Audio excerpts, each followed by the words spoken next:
گزشتہ سال سورہ یوسف کی تفسیر کے 3 رکوع ہو گئے تھے۔ سورہ یوسف کی تفسیر بہت ہی عظیم الشان واقعہ ہے۔ اللہ تعالیٰ نے قرآن کریم کو واقعات اور قصے کہانی کے لیے بیان نہیں کیے ہیں، لیکن یہودی حضور اکرم صلی اللہ علیہ وسلم کے پاس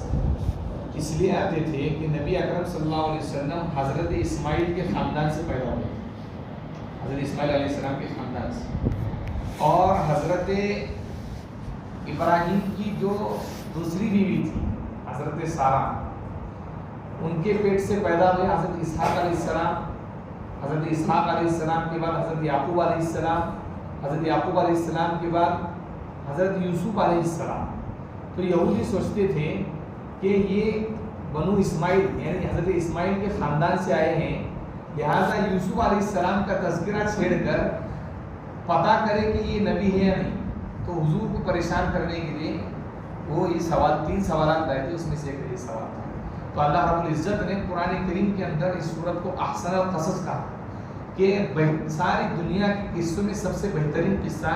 ہم آپ پر جناب محمد رسول اللہ صلی اللہ علیہ وسلم ہمارا آپ پر اتار رہے ہیں، نازل فرما رہے ہیں۔ تو یہ صورت عظیم الشان ہے، بلکہ اگر کوئی آدمی علماء نے لکھا ہے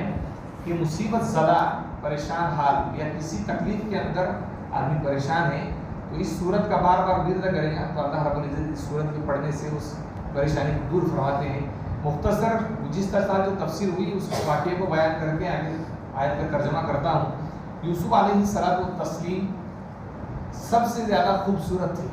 اللہ رب العزت نے آدھی دنیا کا حسن ان کو دیا تھا، خوبصورتی دی تھی۔ تو حضرت یعقوب علیہ السلام نے بچپن سے ہی دیکھا کہ بھئی یہ بیٹا میرا سب سے نمایاں نظر آتا ہے، اور سارے بیٹوں سے زیادہ ان سے محبت کرتے تھے حضرت یعقوب علیہ السلام۔ تو حضرت یعقوب علیہ السلام کی ان سے زیادہ محبت کرنے کی وجہ سے باقی جو 10 بھائی تھے حضرت یوسف اور بنیامین، یہ 2 جو بھائی تھے وہ ایک ماں کے پیٹ سے تھے، اور باقی جو 10 بھائی تھے وہ دوسری ماں کے پیٹ سے تھے۔ تو ہوا یہ کہ 10 بھائیوں نے سوچا کہ شیطان نے ان کے دماغ میں ڈالا کہ ایک کام کرو، ان کو لے جا کر کسی کنویں میں ڈال دو، کسی جگہ پر یا قتل کر دو ان کو، تو ہو جائے گا تھوڑے دنوں کے بعد وہ بھول جائیں گے آبا جان، اور پھر جو ہے ہماری محبت والد صاحب کے دل میں بیٹھ جائے گی۔ یعقوب علیہ السلام یہ شیطان نے بات ہے۔ تو بنیامین وہی موجود تھے، انہوں نے کہا کہ ایسا مت کرو، ان کو کسی کنویں میں ڈال دو۔ تو حضرت یوسف علیہ السلام کو والد صاحب کے پاس جا کر کہا کہ چلو ہم گھومنے کے لیے جاتے ہیں، کھیلنے کے لیے جاتے ہیں، اور کھیلنے کے بہانے سے لے گئے۔ تو حضرت یعقوب علیہ السلام کو پہلے سے خدشہ تھا، کیونکہ حضرت یوسف علیہ السلام نے خواب تھا، خواب یہ دیکھا تھا کہ 11 ستارے یعنی یہ 11 بھائی، 11 ستاروں سے مراد یہ 11 بھائی، اور چاند اور سورج، چاند سے مراد ان کی والدہ یعنی امی جان، اور سورج سے مراد ان کے والد صاحب ابا جان، یہ ان کو سجدہ کر رہے ہیں۔ سجدہ کیا کر رہے ہیں وہ قرآن کی آگے کی تفسیر میں آیتوں میں آئے گا۔ تو یہ خواب دیکھنے کے بعد یعقوب علیہ السلام نے کہا تھا کہ آگے چل کر یہ بیٹا میرا نبی ہونے والا ہے، اس لیے بچپن کے اندر ہی کہا تھا کہ بیٹا یہ خواب کسی کو بیان نہیں کرنا۔ اب وہ بچے تھے، انہوں نے اپنے بھائیوں کے سامنے اس کو ذکر کیا تھا، تو لے کر چلے گئے کھیلنے کے نام سے، اور جا کر کنویں کے اندر پھینک دیا، اور اللہ رب العزت نے حضرت جبرائیل علیہ السلام کو بھیج کر انہیں بچا دیا۔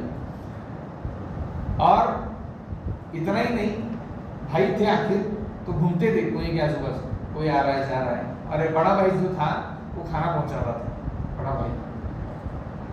بلکہ حدیث کے اندر آتا ہے کہ اگر والد صاحب کا انتقال ہو جائے تو بڑا بھائی جو ہے وہ باپ کے درجے میں ہوتا ہے۔ تو بڑا بھائی جو تھا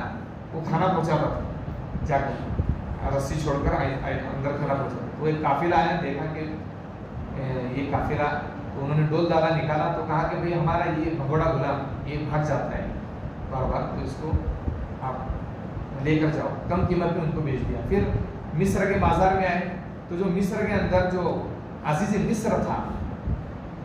مصر کا جو بادشاہ تھا، اس نے دیکھا کہ خوبصورت بچہ ہے تو فوراً خرید لیا، اور جا کر بیوی کو کہا اکریمی مسوا، ان کی رہنے کی سہنے کی مکمل انتظام کرو، اور ان کا اچھے سے خیال رکھنا، ہو سکتا ہے یہ ہمیں فائدہ پہنچائے۔ اور یہ امید پر انہوں نے کہا تھا عزیز مصر نے۔ اور پھر کیا ہوا، یوسف علیہ السلام خوبصورت تھے، جوان ہوئے، تو شیطان نے عزیز مصر کی بیوی کی دل میں غلط بات ڈالی، یوسف علیہ السلام کو کوئی دلیل نظر آئی اللہ کی،